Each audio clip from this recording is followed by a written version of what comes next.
The fifth mantra I often use is this: I am nothing and I can be anything.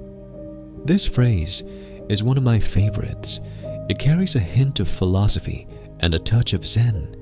At the same time, it has profoundly influenced me. I am nothing and I can be anything. The meaning is this: I am an endless process of creation. We often have the habit of tightly holding onto things we possess. For example, we say to others, my identity, my name, my experiences, my past, my sense of self, my family. We often speak of many things that are not truly us, because all of these things can disappear, can change. Even everything I have experienced in the past is, in essence, just a thought.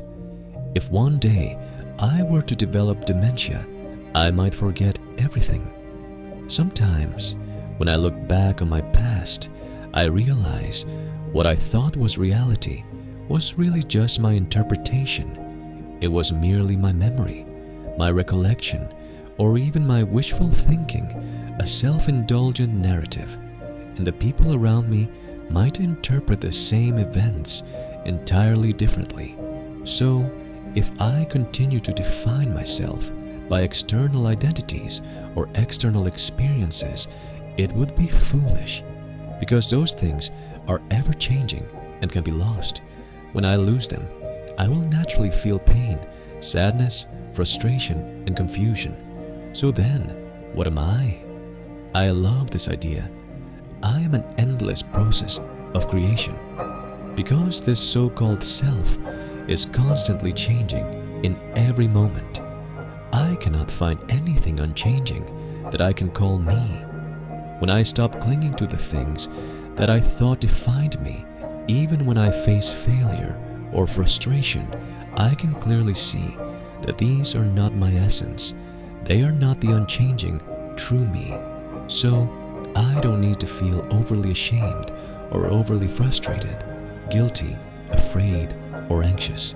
Instead, I can make good use of the experiences of the moment, the lessons of the moment, to uplift myself, to make this endless process of creation richer, more elevated, more lively, more loving, and more inspiring.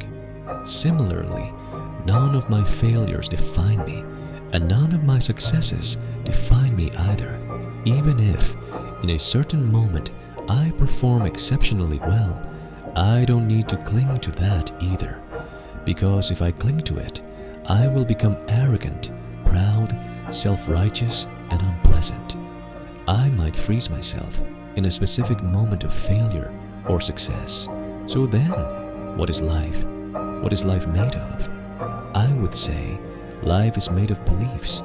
Why not try, right now, to give yourself a new belief? For example, I am not my name. I am not my title. That is not the real me. Instead, I am nothing, and I can be anything. I give myself a new belief. For instance, I say to myself, I am a servant of the divine. I am a humble child of the universe. I am a tool, a vessel of the heavens. I am willing to be loved by the divine, to be embraced by the divine. When I give myself a new belief, something magical happens. Our thoughts create reality, and our intentions shape outcomes. With this belief, I begin to have new experiences. In that moment, I can connect to and feel the boundless love of the universe, the truth, the goodness, and the beauty of existence. I no longer need to cling to anything I perceive as success, failure, or pain. And you? What new belief, what new perspective will you give yourself to make your life happier and more joyful?